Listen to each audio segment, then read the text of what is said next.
विघ्नहर्ता श्री गणेश, श्री गणेश, श्री गणेश।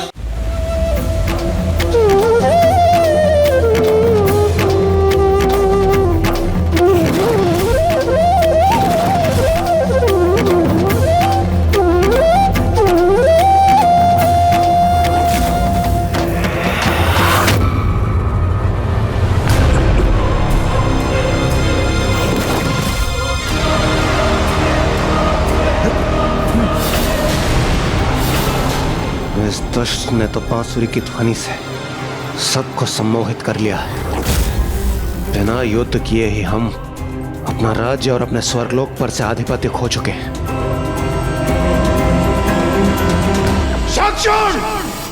यह सिंहासन देवराज का है। इस पर विराजमान होने का अधिकार केवल मेरा है, देवराज इंद्र का। इसलिए उचित यही होगा तुम उठो और अभी और इसी क्षण यहां से निकल जाओ। क्रोध नहीं देवराज इंद्र, सम्मान के साथ बात करो। जो इस सिंहासन पर है वही उसका अधिकारी है, अर्थात अब देवराज मैं हूं। और तुमने तो स्वयं मुझे यह स्थान सौंपा है, तो तुम्हें किस बात का रोष है? खोया हुआ सम्मान और सिंहासन इतनी सरलता से प्राप्त नहीं होता इंद्र।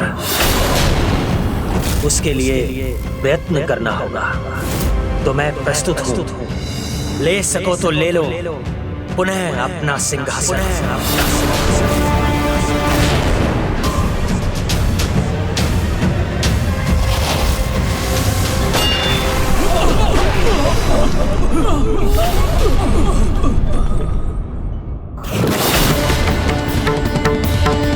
वो पूर्व जन्म में भी कृष्ण भक्त था और इस जन्म में भी है, किंतु इस जन्म में तो आप देवताओं के प्रति उसके मन में शत्रुता का भाव ही संभव है।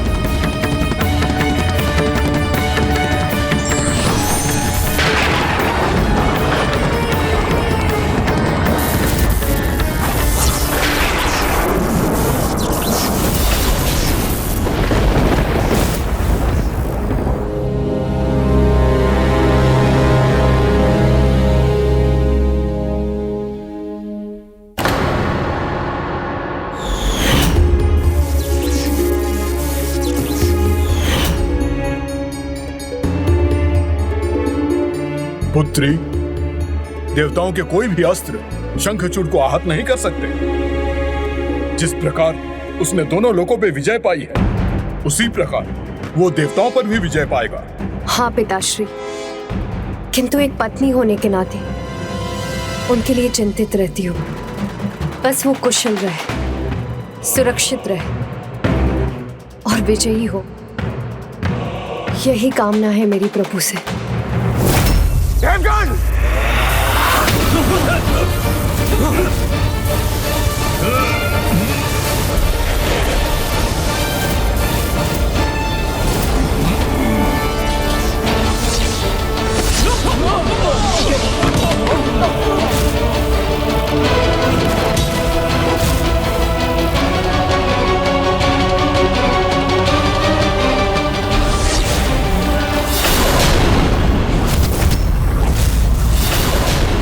कुछ तो रहस्य अवश्य है, जिससे हमारे सभी वार उल्टे पड़ रहे हैं। कितना शक्तिशाली हूं मैं, ये समझ में आया इंद्र? या मैं और समझाऊं? ये थी तुम्हारी पराजय, जिसका प्रमाण मैं हूं, तुम्हारे सिंहासन पर विराजमान। अब मेरे सामने नतमस्तक नहीं हुए तो उल्टे पांव देवलोक से बाहर निकलने पर विवश कर दूंगा। विघ्नहर्ता प्रथम पूज्य गणेश जी के कहे शब्दों का सार अब मुझे ज्ञात हुआ। एक असुर अपनी असुरी प्रवृत्ति कदापि नहीं त्याग सकता। असुर तो मैं हूँ और मुझे गर्व है अपने असुर कुल पर। पराजित तो तुम हो चुके हो इंद्र, और आज से तुम मेरी अधीनता में असुरों के समान रहोगे, अंधकारी गुफाओं में। इसलिए यदि कारागार में नहीं जाना चाहते तो जाओ, निकल जाओ यहाँ से और मेरे आदेश का पालन करो।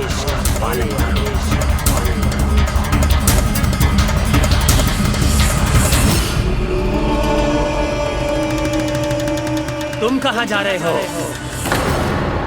ये आदेश तो केवल इंद्र के लिए था, तुम्हारे लिए आदेश तो अभी शेष है। ध्यान से देखो अपने नए देवराज स्वर्गाधिपति को। तुम सब मेरे अधीन हो और आज से मेरे आदेश का पालन करना तुम सबका धर्म है। पूर्णता के प्रतीक प्रभु श्री परम कृष्ण का भक्त हूं मैं, इसलिए मेरे राज्य में सभी को सुख, समृद्धि और संपूर्णता मिलनी चाहिए। किसी को भी कोई दुख नहीं होना चाहिए, ना कहीं सूखा होना चाहिए और ना बाढ़ का प्रकोप।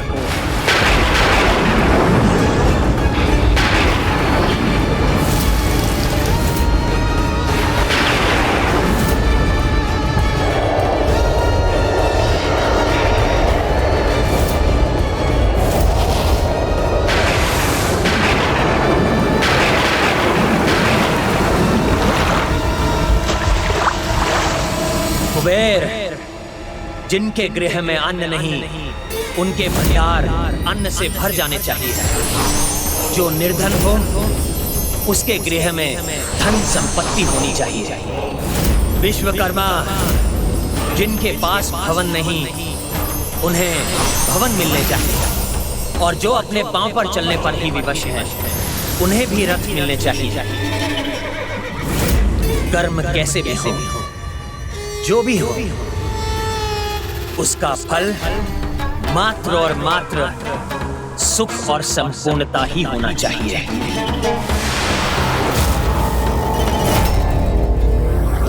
देवराज कहाँ हैं आप? देवराज देवराज देवराज देवराज कहाँ हैं आप सभी यहाँ कैसे? देवराज, ये कैसी दुर्दशा हो रही है हमारी? वो असुर हम सभी पर राज कर रहा है। देवराज, हमसे सब कुछ छीन कर हमें दरिद्र और हीन बनाकर समस्त सृष्टि में वैभव फैला दिया है उसने। न श्रम न चेष्टा, किसी का कोई महत्व नहीं। हमें सभी को सब कुछ देना होगा, ये नियम बनाया है उस दुष्ट ने। किंतु वो दुष्ट ऐसा कर क्यों रहा है? क्या योजना होगी उसकी इसके पीछे? जिससे देवताओं की किसी को कोई आवश्यकता ही ना रहे। आवश्यकता नहीं होगी तो देवताओं में आस्था भी नहीं रहेगी, और आस्था नहीं रहेगी तो देवताओं की पूजा भी नहीं होगी।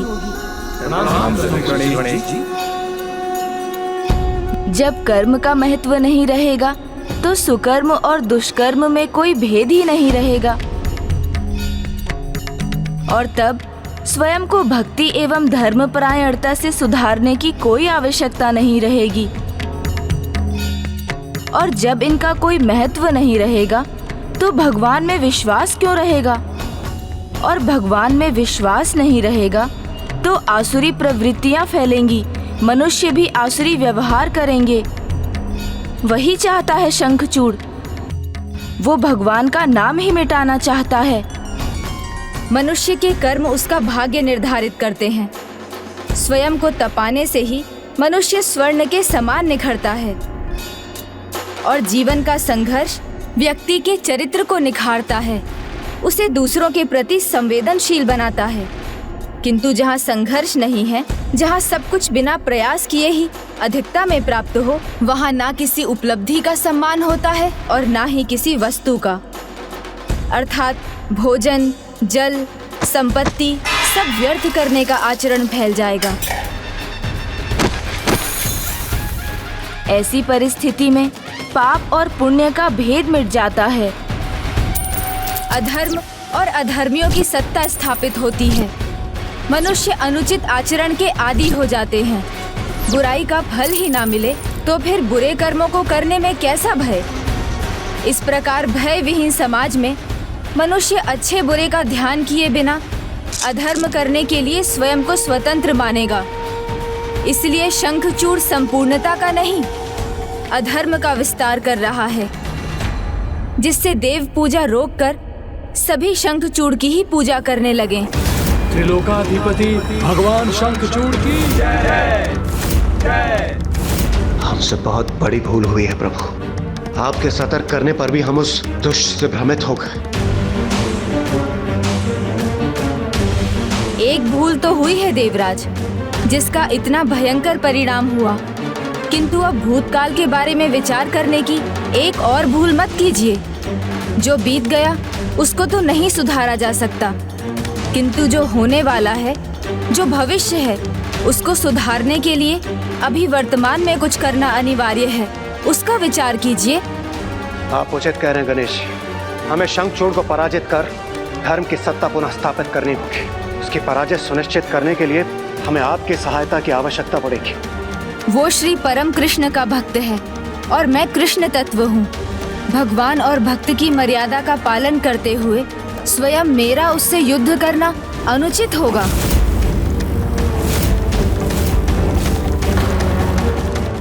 क्षमा कीजिए देवगण, मैं आपकी कोई सहायता नहीं कर सकता। ऐसी अवस्था में तो हमें प्रभु श्री हरिनारायण के पास ही जाना होगा। कदाचित ब्रह्मदेव वो ही हमें शंखचूड़ के पराजय का कोई सुझाव दें। ना ब्रह्मदेव ना प्रभु नारायण दोनों ही शंखचूड़ की पराजय में हमारी सहायता नहीं कर सकेंगे, क्योंकि ब्रह्मदेव अपने वरदान की मर्यादा से बंधे हैं। प्रभु ब्रह्मदेव, मुझे मेरा पहला वरदान दीजिए कि मैं अगले दो जो भी वरदान मांगूं, आप किसी और के आगे प्रकट नहीं करेंगे, सदा गुप्त रखेंगे। तथास्तु तथास्तु। और शंखचूड़ का जन्म असुर सम्राट दंभ के पुत्र के रूप में प्रभु नारायण के वरदान से हुआ था, इसलिए वो भी उसका वध नहीं करेंगे। हे प्रथम पूज्य गणेश, ये एक बहुत ही विकट दुविधा है। इस दुविधा से, इस विघ्न से निकलने का आप ही कोई मार्ग सुझाइए प्रभु। हाँ गणेश जी, कृपा करें हम पे, हमें इस विघ्न से निकाल दीजिए। अब तो एकमात्र पिता श्री महादेव ही हमारी सहायता कर सकते हैं।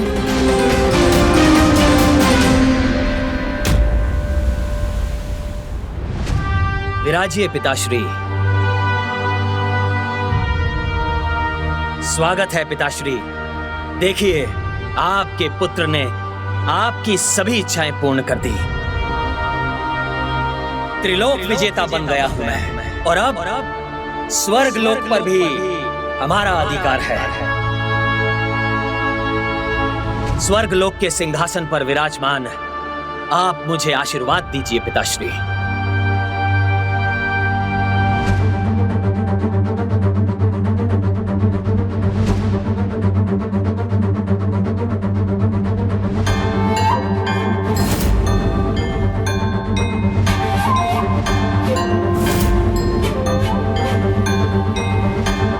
चिंता मत कीजिए पिताश्री, ये देवताओं को स्मरण कराने के लिए है कि वो मेरे अधीन हैं। पुत्र, जितनी सरलता से देवताओं ने तुम्हारे सामने आत्मसमर्पण कर दिया, मुझे संदेह होता है कहीं वो तुम्हारे विरुद्ध कोई षड्यंत्र तो नहीं रच रहे।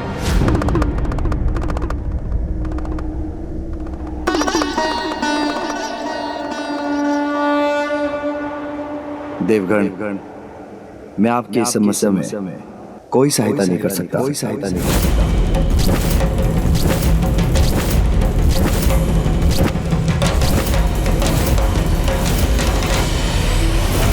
षड्यंत्र रचते हैं तो रचने दीजिए उन दुर्बल देवताओं को। मुझे कोई चिंता नहीं है और आपको भी नहीं होनी चाहिए। जब तक ब्रह्मदेव का वरदान मेरे साथ है, तुलसी के पतिव्रत का कवच प्राप्त है, तब तक मुझे कोई पराजित नहीं कर सकता, ना ही कोई रोक सकता है। स्वयं महादेव भी नहीं, महादेव भी नहीं, महादेव भी नहीं, महादेव भी नहीं, महादेव भी नहीं।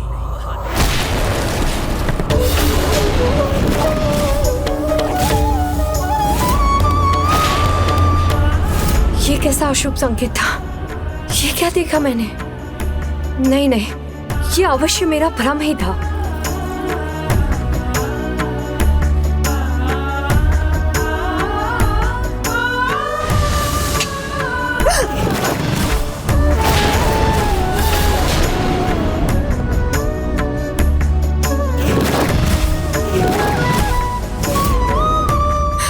रक्त रंजित युद्ध भूमि क्यों दिखाई दी मुझे?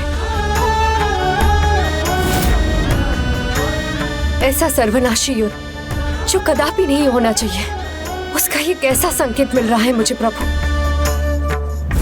देवाधिदेव महादेव, जिनकी शक्ति सर्वोच्च है, अनंत है, जिनसे कोई पार नहीं पा सकता, जिनकी क्रोधाग्नि से कोई बच नहीं सकता, क्या तुम उनकी क्रोधाग्नि से भयभीत नहीं? सर्वोच्च है वो, मानता हूं, किंतु उनकी शक्ति का मुझे कोई भय नहीं। यदि वो मेरे कार्य में हस्तक्षेप करेंगे तो वो भी मुझे रोकने में असफल होंगे। इस परिस्थिति में मैं हस्तक्षेप क्यों करूं? क्यों जाऊं? क्यों करूं उसका वध? शंखचूड़ ने आप देवताओं से कुछ नहीं छीना। जो भी उसे प्राप्त हुआ वो आप ही ने उसे स्वयं दिया है, और अभी तक उसने दंडित होने के लिए ना कोई ऐसा अधर्म किया, ना मुझे कोई चुनौती दी जिसके कारण मैं स्वयं उससे युद्ध करूं और उसका अंत करूं।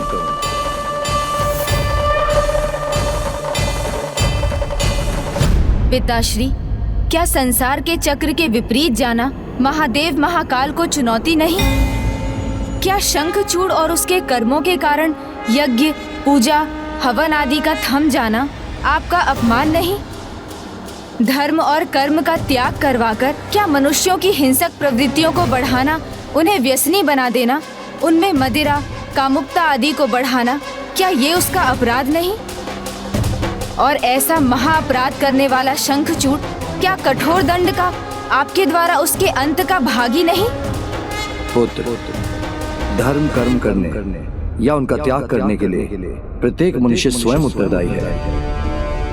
अपने विवेक का प्रयोग कर उचित अनुचित में भेद कर प्रत्येक अवस्था में सुकर्म करने का चुनाव भी मनुष्य को स्वयं ही करना पड़ता है। इसलिए जो मनुष्य अधर्म कर रहे हैं वो स्वेच्छा से कर रहे हैं। शंखचूड़ ने तो उन्हें ऐसा करने पर बाध्य नहीं किया। जो भी उसने किया है वो अपनी प्रजा को सुखी रखने के लिए किया है। वो तो एक राजा का धर्म है, और राजधर्म का पालन करने वाले राजा शंखचूड़ को दोषी मानकर मैं उसे दंड नहीं दे सकता।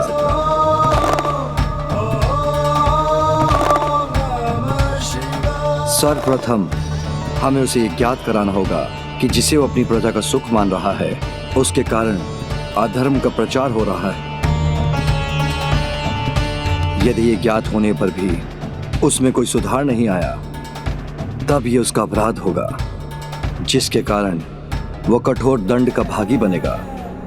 इसीलिए युद्ध से पहले उसे एक अवसर देना, उसे समझाना आवश्यक है कि वो जो कर रहा है वो हानिकर है, वो सुख का नहीं सभी के दुख का कारण बनेगा।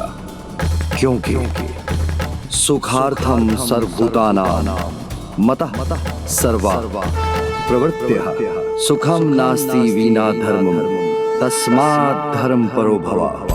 अर्थात सभी प्राणी जो भी करते हैं सुख की प्राप्ति के लिए ही करते हैं, और बिना धर्म के सुख असंभव है। इसीलिए धर्म परायणता ही सुख साधना का एकमात्र उपाय है। किंतु शंखचूड़ को यह समझाने और हमारा शांति संदेश उस तक पहुंचाने का कार्य कौन करेगा?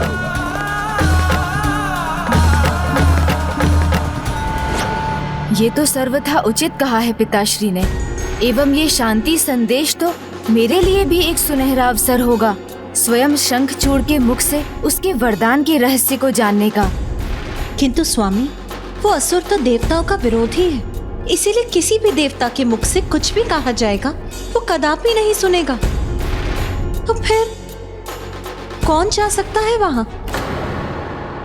गंधर्व राज चित्रार्थ पुष्पदंत महान कृष्ण भक्त हैं, और वो देवता भी नहीं, इसलिए शंखचूड़ उन्हें कोई क्षति नहीं पहुंचाएगा।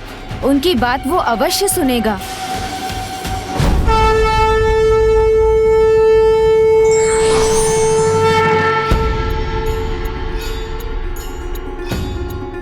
प्रणाम प्रभु, मैं आपके आदेश का पालन करूंगा। कल्याण हो। हे बुद्धिनाथ प्रथम पूज्य गणेश जी, आप मेरा मार्गदर्शन करने की कृपा कीजिए। आप मुझे बताएं कि मैं किस प्रकार उस असुर को उसकी भूल का आभास करवाऊं। शंखचूड़ के साथ वार्तालाप में जब भी आपको किसी उलझन का सामना करना पड़े तो आप मेरा स्मरण कर लीजिएगा। मैं आपकी दुविधा मिटाने में आपकी सहायता करूंगा।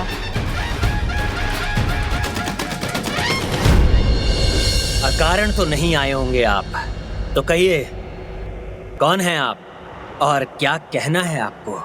मैं गंधर्वराज पुष्पदंत आपके लिए महादेव का शांति प्रस्ताव लेकर आया हूँ। प्रभु ने मुझे आपको सचेत करने के लिए भेजा है कि आप जो भी कर रहे हैं उससे धर्म की हानि हो रही है, अतः आप उसे रोक दीजिए। आप स्वर्ग का त्याग कर पाताल लौटिए। यदि ऐसा ना हुआ तो महादेव आपसे युद्ध करने के लिए विवश हो जाएंगे।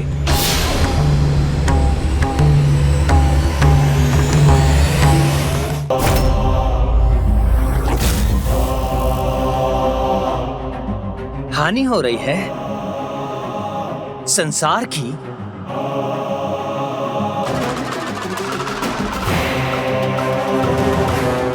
कैसे? मेरी प्रजा में तो सभी सुखी हैं, कहीं कोई दुख नहीं। सब इतने सुखी हैं कि भगवान का नाम लेना भी भूल गए हैं। भगवान का तो सब दुख में ही स्मरण करते हैं ना। तो बताइए मुझे गंधर्वराज, जब मेरे राजकाज के कार्य में कोई त्रुटि नहीं तो मैं स्वर्ग की सत्ता क्यों ना संभालूं? क्यों जाऊं मैं पाताल? क्षमा करें, किंतु आप स्थिति को मात्र अपने दृष्टिकोण से देख रहे हैं और मेरा दृष्टिकोण सर्वथा उचित है। मैं देवताओं के समान नहीं हूं जो सबको दुखी रखते हैं, ताकि सभी अपने दुखों को मिटाने के लिए उनकी पूजा करें, उनके सामने गिड़गिड़ाएं। संकट को, दुखों को उनके मूल से ही मिटा चुका हूं मैं। इसी कारण कोई भी देवताओं को स्मरण नहीं करता। तो इसमें मेरा क्या दोष है? मैंने तो किसी को कष्ट नहीं पहुंचाया, मैंने तो बस अपना धर्म निभाया है, अपना राज धर्म।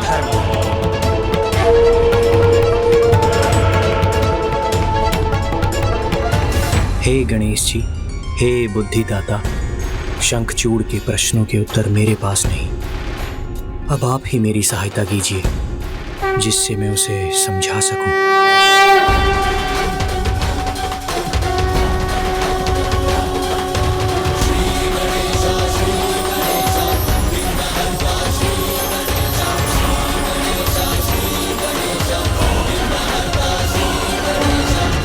अति सर्वत्र वर्जिए। समय अनुसार सामान्य वर्षा तो आवश्यक है, किंतु अतिवृष्टि सब कुछ बहा ले जाती है और तब महामारी और रोग का प्रकोप बढ़ जाता है।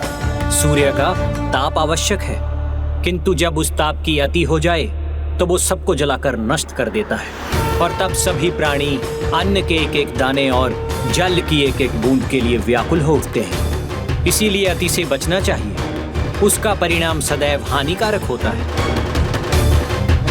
आपके द्वारा अपनी प्रजा के लिए की जाने वाली भलाई की अति भी बुराई को जन्म दे रही है, उससे अधर्म और असंतुलन का विस्तार हो रहा है। आपसे भूल हो रही है नारायण भक्त शंखचूड़, बहुत बड़ी भूल।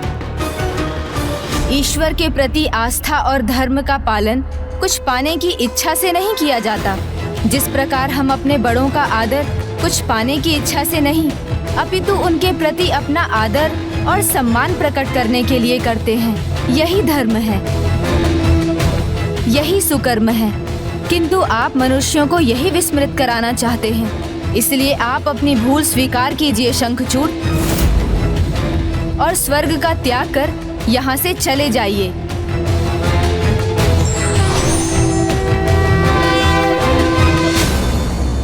वो क्यों जाएगा स्वर्ग से? शंखचूड़ ने अपनी योग्यता से स्वर्ग का सिंहासन प्राप्त किया है, वो उसे कदापि नहीं त्यागेगा।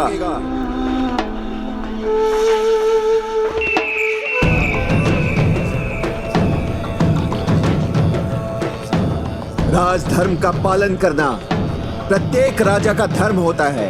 वही शंखचूड़ कर रहा है, तो इसमें देवताओं को अधर्म दिखाई देने लगा? नहीं, अधर्म नहीं है ये, देवताओं का भय है, भय। क्योंकि अब शंखचूड़ ही नवीन देवता है। अब यहां उसका पूर्ण अधिकार है, इसलिए यहां जैसी इसकी इच्छा होगी वो वैसे ही अपना राजधर्म निभाने के लिए मुक्त है। उचित कहा गुरुदेव ने। मुझे देवताओं के अनुसार राजकाज करने की कोई आवश्यकता नहीं है। मैं अपनी इच्छा का स्वामी हूं, जो चाहूंगा वही करूंगा। मैं त्रिलोक का स्वामी हूं और मुझसे मेरा यह अधिकार कोई नहीं छीन सकता। स्वयं महादेव, स्वयं महादेव, स्वयं महादेव, स्वयं महादेव।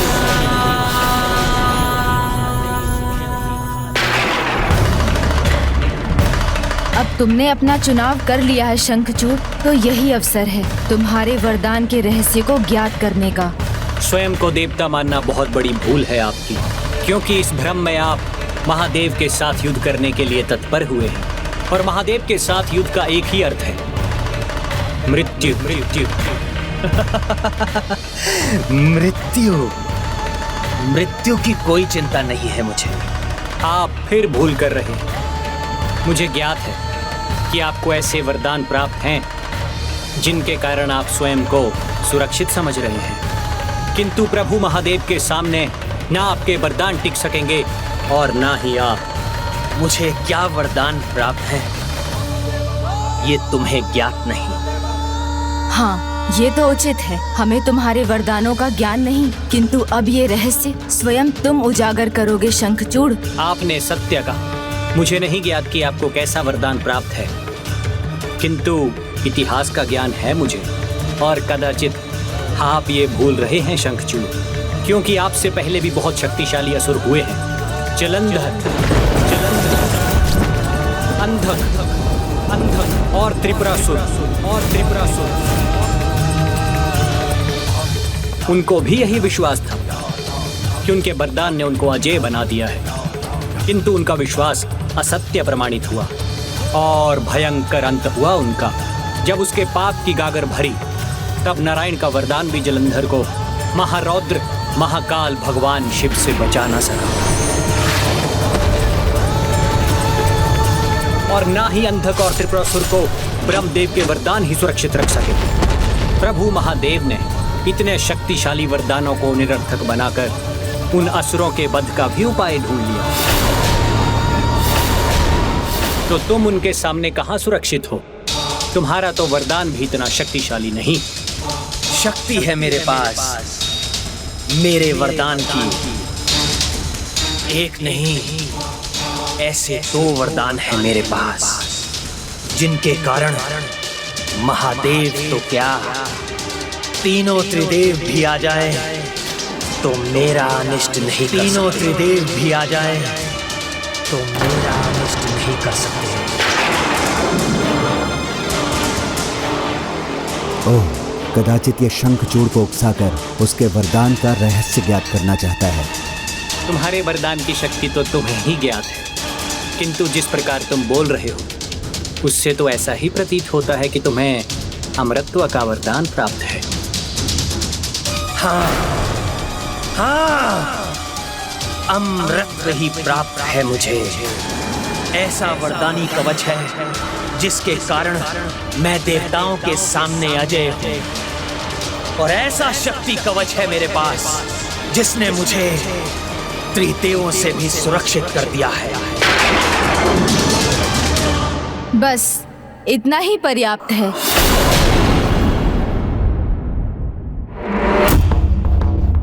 तो मैं क्या समझूं? आप ये जानकर कि आप जो कर रहे हैं उसका परिणाम क्या है, फिर भी आप महादेव के साथ युद्ध करने के लिए तत्पर हैं? तत्पर भी हूं और प्रस्तुत भी। कोई भी आए युद्ध तो मैं करूंगा ही, फिर वो चाहे महादेव ही क्यों ना, महादेव ही क्यों ना, महादेव ही क्यों ना, महादेव ही क्यों ना,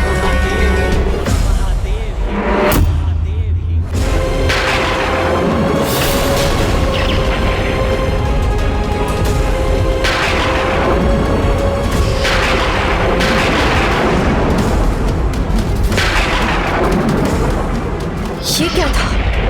मेरे हृदय को कंपित कर दिया इस भयंकर विद्युत ने।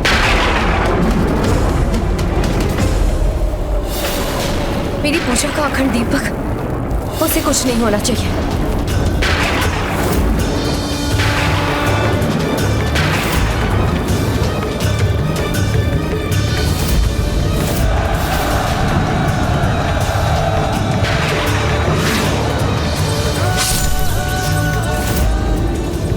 पुनः ये कैसे दृश्य दिखाई दे रहे हैं मुझे?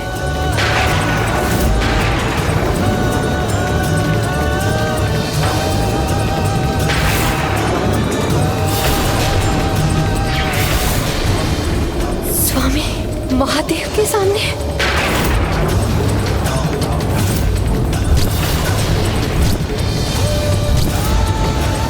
नहीं नहीं, ये नहीं होना चाहिए, कदापि नहीं।